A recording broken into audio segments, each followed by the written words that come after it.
दो तरीके के लोग होते हैं इस दुनिया में। एक माँ जो अपने बच्चे को कोख में रखती है ताकि माँ ये सोचती है कि मैं जितनी दूर देख पा रही हूँ मेरा बच्चा उतनी दूर देख पाए। और बाप जो है वो अपने बच्चे को कंधे पे बिठाता है। बाप ये सोचता है कि भाई मैं जहाँ तक नहीं देख पाया मेरा बेटा उससे आगे देखे। आया ना? राइट। तो मुझे गर्व है ये कहते हुए कि आपके पास अपलाइन रूप में ऐसे पिता हैं जो चाहते हैं कि मेरी टीम को कंधे पे बिठाकर जहां तक मैं नहीं देख पाया ना उससे आगे देखें। आया ना? राइट। और मेरे great mentor Alpesh Gajjar sir, मैं चाहूंगा उनके लिए भी एक बार जोरदार तालियां हो, क्योंकि आज विजय अग्रवाल जो कुछ भी बना है वो मेरे मेंटर्स की वजह से है। और मैं दिल से कहूँगा ये बात, और मैं हर स्टेज से कहता हूँ कि अगर आप विजय अग्रवाल के पीछे से अल्पेश गज्जर नाम का शब्द निकाल दें तो विजय अग्रवाल इज़ नथिंग, जीरो। तो मुझे गर्व है और मैं बहुत भाग्यशाली हूँ कि मुझे ऐसे मेंटर के रूप में अल्पेश गज्जर सर मिले। एक बार दिल से जोरदार तालियां उनके लिए। तो दोस्तों नमस्कार, मेरा नाम है विजय अग्रवाल। बेसिकली मैं बड़ौदा में रहता हूँ और आज से करीब 8.5 साल पहले यानी 9 जनवरी 2016 को इस बिजनेस को मैंने दिल दिमाग और पूरी आत्मा से स्टार्ट किया। जनरली बिजनेस के अंदर जब भी हम आते हैं एक होता है ज्वाइन करना, एक होता है स्टार्ट करना। ज्वाइन हर कोई कर लेता है, बिजनेस स्टार्ट हर कोई नहीं कर पाता। राइट है। आधार कार्ड लगाने से ज्वाइनिंग हो जाता है, पर बिजनेस में जब आप अपने ड्रीम्स को लगाते हैं, अपनी आत्मा को लगाते हैं, तब जाके आपका बिजनेस स्टार्ट होता है। राइट। तो आज मुझे कहते हुए गर्व होता है कि मैं इस बिजनेस को आत्मा लगा के कर पाया। 9 जनवरी 2016 को मैंने इस बिजनेस को स्टार्ट किया। 9 जनवरी 2016 से पहले ऐसा कोई काम नहीं है जो मैंने नहीं किया। पानी के पाउच बेचना, न्यूज़पेपर डालना, मेरे पापा सब्जी की लारी लगाते थे और 10 बाय 10 के आलीशान बंगले में हम लोग रहते थे। राइट। सुबह 4 बजे उठ के न्यूज़पेपर डालने जाना, वहाँ से सुबह 7 बजे घर को आना, 7 बजे घर पे आने के बाद में निरमा कंपनी में जॉब जाना, निरमा कंपनी से शाम को 5:30 बजे आके करीब रात को 11-12 बजे तक मैं मेडिकल स्टोर पे जॉब जाता था। मतलब सुबह 4 बजे से लेकर रात को 11-12 बजे तक काम करने के बाद में मेरे हाथ में जो पैसा आता था वो 4800 से 5000 रुपया था। और आप यकीन मानिए वो 4800 से 5000 रुपया मेरे परिवार के लिए 40-50 हज़ार रुपये के बराबर था, क्योंकि घर में पैसा कमाने वाला मैं अकेला था। मेरे फादर का उस समय एक्सीडेंट हो चुका था और उनकी मतलब कहते हैं, मैं हमेशा कहता हूँ कि जिंदगी में बच्चा पैदा करने से कोई बाप नहीं बनता। बराबर है। ये एक मिथ्य है, ये गलत फहमी है कि बच्चा पैदा कर लिया तो ये बाप बन गया। मेरा मानना यह है कि जिस दिन आप अपने परिवार की जिम्मेदारी अपने कंधों पे उठा लेते हैं, बाप आप उसी दिन बन जाते हैं। बराबर। बाप बनने के लिए बच्चा पैदा करना जरूरी नहीं है। This is my firm statement. Right. तो ये चल रही थी लाइफ। और जब जो भी आदमी दुखी होता है ना, बराबर है, उसकी जिंदगी में 2-3 चीजें कॉमन होती है। एक तो मुकेश के दर्द भरे नगमे, जिंदगी में आए हैं तो जीना ही पड़ेगा, जहर है। तो आप देखो, अगर आपको इंसान की पर्सनैलिटी को पता करना हो ना तो आप सिर्फ ये पता कर लो कि वो गाने कैसे सुनता है, आपको पता चल जाएगा कि आदमी कैसा है। मतलब ये लाइफ में चल रहा था। हम लोग 6 लोग हैं, मम्मी पापा और भाई बहन समेत 6 लोग हैं। और घर में क्योंकि सबसे बड़ा मैं हूँ तो रिस्पॉन्सिबिलिटी मेरे पर थी। मेरा एकेडमिक एजुकेशन 10वीं तक है, मैं 10वीं तक पढ़ा हूँ। और 10वीं तक आते आते मुझे 2-3 चीज़ें समझ में आ गई लाइफ में, क्योंकि लाइफ में मुझे सबसे ज़्यादा ज़रूरत थी पैसे की। घर चलाने के लिए ज्ञान नहीं पैसा चाहिए। बराबर। घर चलाने के लिए ज्ञान नहीं पैसा चाहिए। हाँ या ना? एग्री करेंगे नहीं करेंगे? बराबर है। कहीं ऐसा आप ऐसा नहीं बोल सकते कि मैं बहुत ज्ञानी हूँ, मुझे 2 किलो आटा फ्री में दे दो। बराबर। उसके लिए तो पैसा ही लगता है। एग्री करेंगे नहीं करेंगे? बराबर। तो ये लाइफ चल रही थी मेरी। घर में बड़ा हूँ मैं। हम लोग एक बच्चा 9-10 महीने स्कूल में जाता है, 9-10 महीने स्कूल में जाता है अगर वैकेशन पीरियड को निकाल दो तो हम लोग 9-10 महीने स्कूल जाते थे। तो कभी 6 महीने 8 महीने हम लोग क्लास से हमेशा बाहर ही खड़े रहते थे। उसका सबसे बड़ा कारण ये था कि हमने कभी स्कूल में टाइम पे फीस नहीं भरी। कभी हमारे पास इतना पैसा नहीं आया कि हमने सामने एक साथ में कभी स्कूल की फीस भर दी हो। रोज हमारी टीचर हमको बोलती थी कि कल तुम्हारे माँ बाप को लेकर आना, और हम घर पे जाके मम्मी पापा को बोलते थे कि मम्मी टीचर ने बुलाया है आपको। तो वो हमको दूसरे दिन सुबह नहा धो के तैयार करके फिर स्कूल भेज देती थी और ये बोलती थी मम्मी कि जाओ हम आ रहे हैं। हमारी टीचर का एक फेवरेट डायलॉग होता था कि रास्ता इतना कितना लंबा है कि तुम रोज मुंह उठा के आ जाते हो, तुम्हारे माँ बाप नहीं आते। मुझे आज भी ध्यान है, हम स्कूल में फाइनल एग्जाम से 1 या 2 दिन पहले पैसे भरते थे, क्योंकि फाइनल एग्जाम में अगर आपने फीस नहीं भरी तो आपको बैठने नहीं दिया जाएगा। मैं वो लड़का हूँ। 10 बाय 10 के घर में रहते थे हम लोग। 10 बाय 10 के घर में मतलब वहीं बनाना, वहीं खाना और वहीं सो जाना। कोई बड़ा सपना नहीं, कुछ बड़ा नहीं। हम लोग 6 लोग थे। मतलब आप 10 बाय 10 को इमेजिन कर लो। आपको मुन्ना भाई MBBS पिक्चर देखी आप लोगों ने? उसमें वो बोलता है भाई ये तो घुसते के साथ ही खत्म हो गया। याद है वो सीन, वो कमरे के लिए आपने वो सीन देखा है? अगर आपको उसको रियल लाइफ में देखना है तो मेरे घर आओ, मैं आपको बताऊंगा। बराबर उस जगह पे रह के हम लोग मतलब पूरी रात एक दूसरे को फील एंड टच देते रहते थे। कभी किसी का पैर आ रहा है, कभी किसी का हाथ आ रहा है। ये लाइफ थी हमारी, ये लाइफ थी और चल रहा था। मतलब मैं आपको बता रहा हूं कि अगर घर में मैं 20 रुपए कमा के जाऊंगा तो दूसरे दिन सुबह चाय बनेगी, अगर 20 रुपए कमा के नहीं जाऊंगा तो चाय नहीं बनेगी। ये पोजीशन थी। सुबह उठने के बाद कई बार कभी चीनी खत्म हो गई, कभी चाय पत्ती खत्म हो गई, तो पड़ोसी के वहां जाने का और थोड़ा सा ले आने का। 10 रुपये किलो आटा था, सब 10 रुपये किलो। 10 रुपये किलो आटा मुझे याद है बराबर 5 रुपये का सुबह लाने का और 5 रुपये का शाम को लाने का। रिसेंटली बाढ़ आई थी 2007-8 के बाद में। विश्वामित्री नदी है बड़ौदा में, तो उसके किनारे ही हमारा घर था बराबर, जिसकी मैं बात कर रहा हूँ आपसे। तो बाढ़ आई थी ना, तो हमारे घर में ना चावल था ना आटा था, और वो हेलीकॉप्टर से वो डालते हैं पता है खाने के लिए फ्लड वालों को। उसके लिए हम पतरे पे मतलब मकान के ऊपर चढ़ गए थे कि वो हेलीकॉप्टर आएगा तो कुछ पार्ले जी, कुछ नमकीन, कुछ मिलेगा करके। ये पोजीशन हमारी थी और चल रहा था जिंदगी में। कोई बड़े सपने नहीं देखे, ना बड़ी बातें सोची। और 10वीं क्लास तक आते आते मुझे 2-3 चीज कि मुझे लाइफ में पैसे की ज़रूरत है, मेरे परिवार को पैसे की ज़रूरत है, बाकी का सब कुछ ठीक है। तो चल रहा था ऊपर। जिस आदमी के पास पैसा नहीं होता ना, सॉरी मुझे माफ़ करना, पर जो पुअर मिडिल क्लास और मिडिल क्लास है ना, हम पुअर मिडिल क्लास में आते थे। और पुअर मिडिल क्लास का एक सबसे बड़ा प्रॉब्लम है, इसके पास पैसा नहीं है पर इसके पास ईगो बहुत है। बराबर मतलब यह कि मुझे कोई कुछ सिखा नहीं सकता।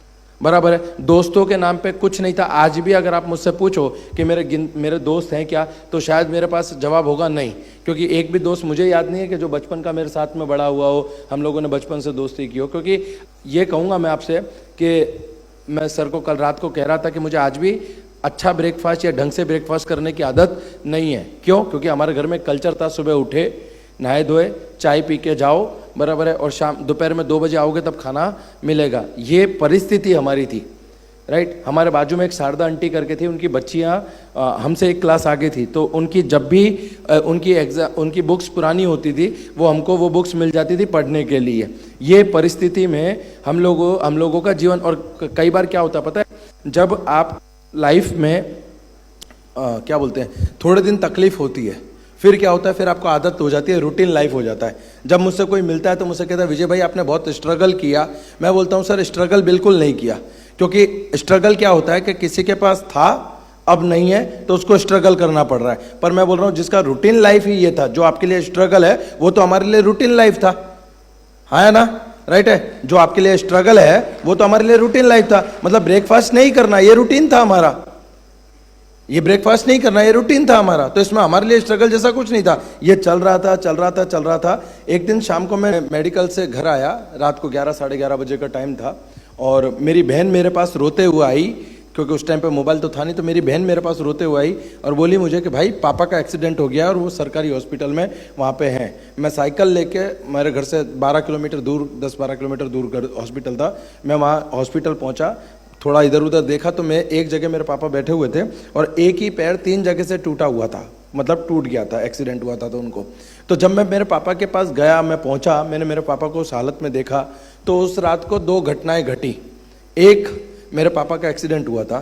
दूसरी घटना कि विथिन अ सेकंड में बाप बन गया। जैसा कि मैंने आपको कहा कि उस समय मुझे एक चीज़ उनको देखते ही समझ में आ गई कि बेटा अब तेरी ज़िंदगी ख़त्म, अब तेरी लाइफ में जो और जो लोड था वो और बढ़ गया। बराबर है। और जब मुझे समझ में आया कि भाई लाइफ को कहते हैं ना, हमारे गुजराती में कहावत है एक कि जेनी आंगड़ी में वागे ने होता है, जिसकी उंगली में चोट लगती है दर्द सिर्फ उसको महसूस होता है। तो मैं आपको नहीं बता सकता कि उस समय मेरे मन में क्या भाव चल रहे थे, मेरी लाइफ में क्या थी। 1 सेकंड में आपकी दुनिया ऐसे से ऐसे बदल जाती है, आपको पता भी नहीं चलता। बराबर। और उस समय और भी ये पता चल गया कि भाई अब भाई बहनों की पढ़ाई भी मुझे देखनी है, सारी चीज़ें मुझे देखनी है। ऐसा करते करते फिर चल रहा था। एक दिन मैं निर्मा कंपनी से शाम को घर आ रहा था, तो मेरा एक दोस्त मिला मुझे, योगेश करके। तो योगेश ने बोला कि विजय तू क्या करता है? मैंने कहा मैं ऐसा करता हूँ, ये करता हूँ, और चल रहा है। तो उसने मेरी सारी कहानी सुनने के बाद मुझसे पूछा कि विजय पैसा कमाना है? अब मुझे एक बात बताओ, भूखे से अगर आप ये पूछोगे कि खाना खाना है तो वो क्या बोलेगा? नहीं खाना। आपको बहुत प्यास लग रही है और मैं आपसे ऑफर करूँ कि सर पानी पियेंगे क्या, तो आप क्या बोलोगे? नहीं पीना। हाँ या ना? एग्री करेंगे नहीं करेंगे? बराबर है। तो मेरे को जब उसने पूछा कि पैसा कमाना है, मैंने कहा हाँ कमाना है, तो उसने मुझे बाइक पे बिठाया और बाइक पे बिठा के वो आप ही की तरह सेमिनार में लाकर उसने मुझे खड़ा कर दिया। सेमिनार हाउसफुल था, हम पीछे खड़े थे। और जब भी आप मोदी केयर के या डायरेक्ट सेलिंग के किसी भी सेमिनार में जाते हैं तो वहां पे आपको बड़ी बड़ी बातें ही बोली जाती है, मर्सिडीज आएगी, लाखों रुपया आएगा, ये हो जाएगा, हेलीकॉप्टर खरीद लोगे, फलाना ढेकाना। और मैं पीछे खड़ा खड़ा सोच रहा था कि कब ये खत्म हो और कब मैं निकलूं, जैसा आप सोच रहे हो। राइट जैसा आप सोच रहे हो। तो यहाँ पे जितने भी लोग आए को हमने मर्सिडीज ली, हमने लाखों रुपया कमाया, ये आया वो आया।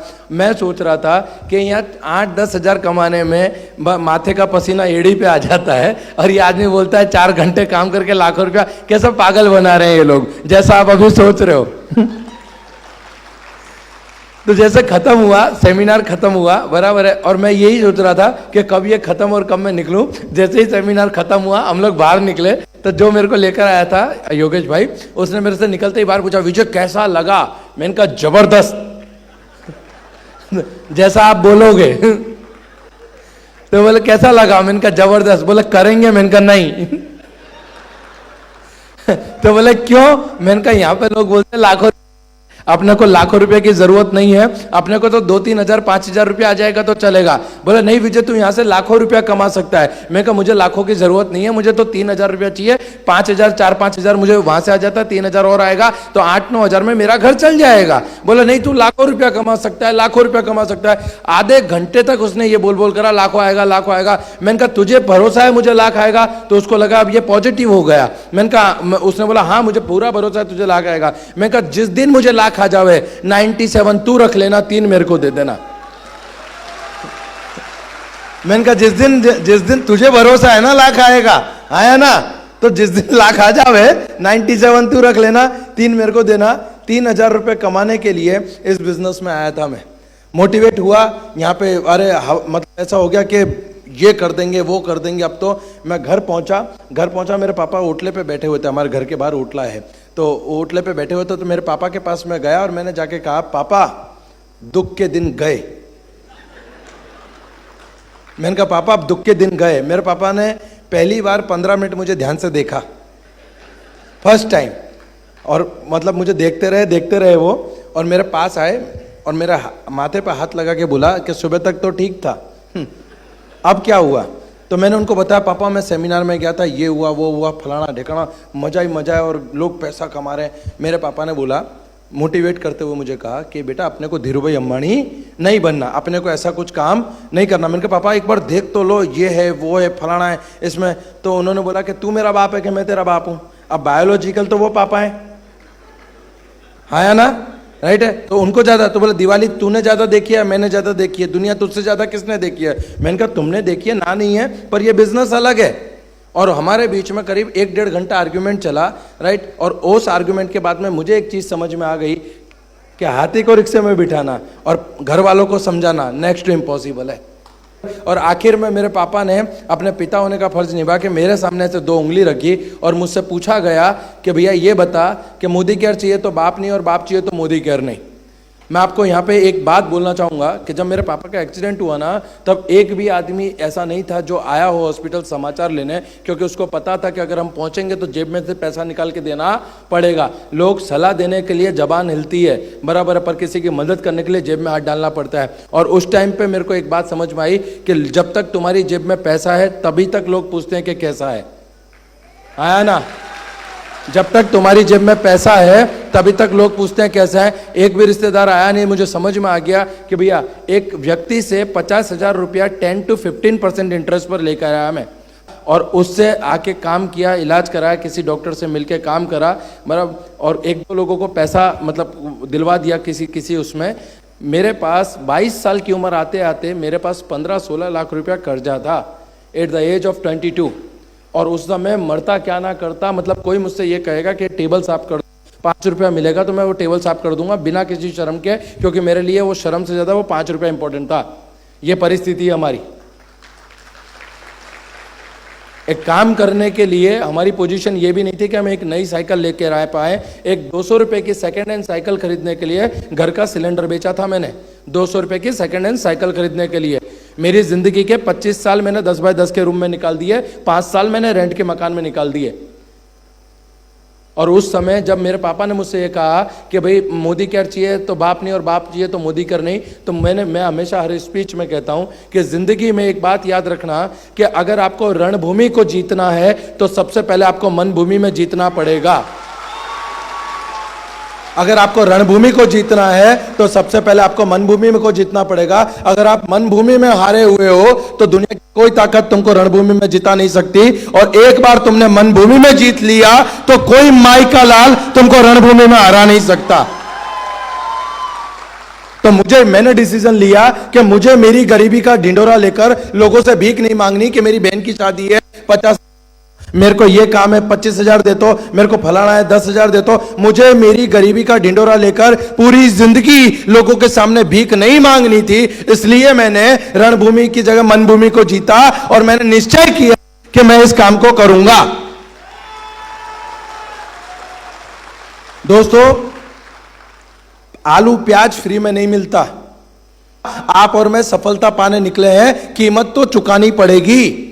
एक माँ एक नई जिंदगी को जन्म देने के लिए मौत के दरवाजे पे आके खड़ा हो जाती है। 9 से 14 डेसिबल का पेन उठाती है। जितना पेन एक व्यक्ति को हो तो मर जाए उतना पेन उठाती है। वो 9 महीने संघर्ष करते हैं, किस लिए? कि उसकी जो औलाद आएगी, उसका जो बेटा बेटी जो भी आएगा, उसका बराबर वो उसकी जिंदगी का पीढ़ी का सहारा बनेगा। जो वो 9 महीने पेन उठाकर जब उस बच्चे की शक्ल देखती है ना, तो वो अपना सारा पेन भूल जाती है। उस दिन मैंने ये सोचा कि मेरी जिंदगी में अगर मुझे जिंदगी भर लोगों के सामने भीख नहीं मांगनी तो ये मोदी केयर करना है मेरे को।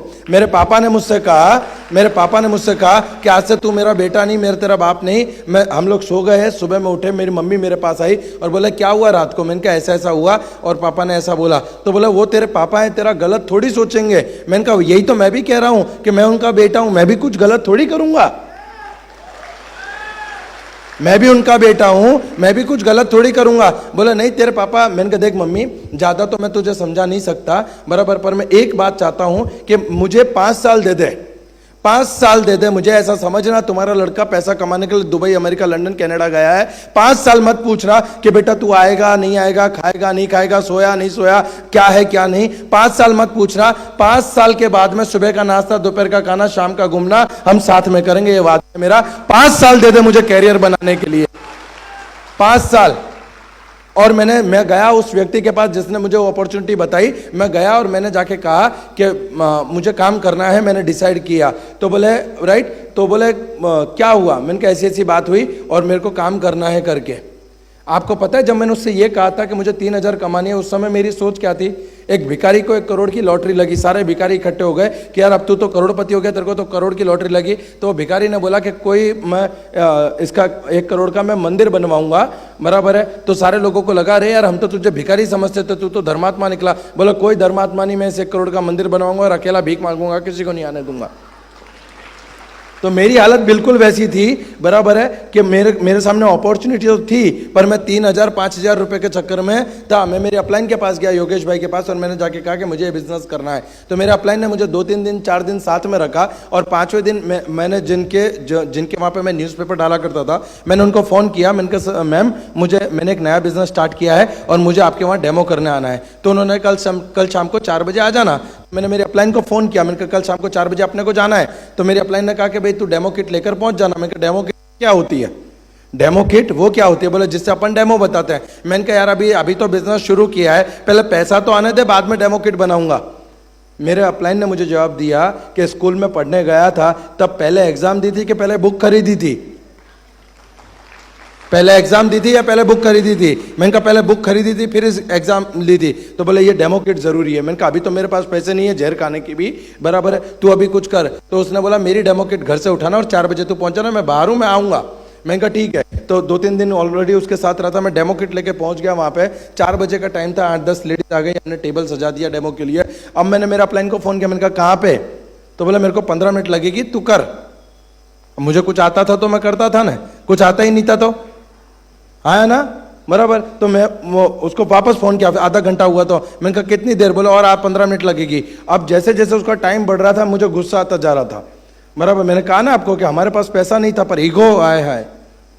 आधा पौना घंटा हुआ, मैंने उसको फोन किया, मैंने कहा आना है, तो बोले विजय मेरे को और 15 मिनट लगेगी, हो सकता है तो ठीक है, नहीं तो तू निकल, बराबर। वो आंटी जिन्होंने मुझे बुलाया था उन्होंने मेरी तरफ देखा कि जैसा आता है वैसा कर दो ना। मैंने 2 गिलास उठाए, दोनों में पानी डाला, एक में लाइजोल और एक में स्टेरिक्लीन डाला, और मैंने कहा देखो बैक्टीरिया मर गए। डॉन को पता है रिवॉल्वर में गोलियां नहीं है। डेमो आता है या नहीं आता ये किसको पता था? मुझे। सामने वाले को पता था क्या? बराबर है। ये डेमो देखने के बाद 4 स्टेरिक्लीन के ऑर्डर आए, क्योंकि मैंने कहा बैक्टीरिया मर गए। नीचे डेमो किट लेकर उतरा, जैसे ही मैं उतरा थोड़ी दूर जाकर मेरा अपलाइन जो था वो चाय पी रहा था, बराबर। तो अब जिस पे आपको गुस्सा आ रहा हो वो आपको सामने मिल जाए तो मैं उसके पास गया, मैंने कहा ये पकड़ लंका तो बेवकूफ़ी बनाता, कोई काम दूसरा है नहीं, बराबर। मेरे पापा ने सच ही बोला था कि तुम्हारे चक्कर में फंसूंगा तो उसने मेरे से 2 सवाल पूछे। पहला सवाल था विजय चाय पिएगा?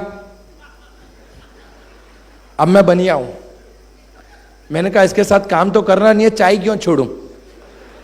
तो मैंने उसके हाथ से चाय का गिलास ले लिया। उसने जो दूसरा सवाल पूछा, उस दूसरे सवाल ने मेरी पूरी जिंदगी को बदल के रख दिया। वो दूसरा सवाल था कि विजय अगर आज मैं आता तो क्या तू डेमो करता? मैंने कहा अगर तू आता तो तू डेमो करता, मैं क्यों डेमो करता? बोले मैं इसीलिए नहीं आया क्योंकि मैं चाहता था कि आज डेमो तू करे,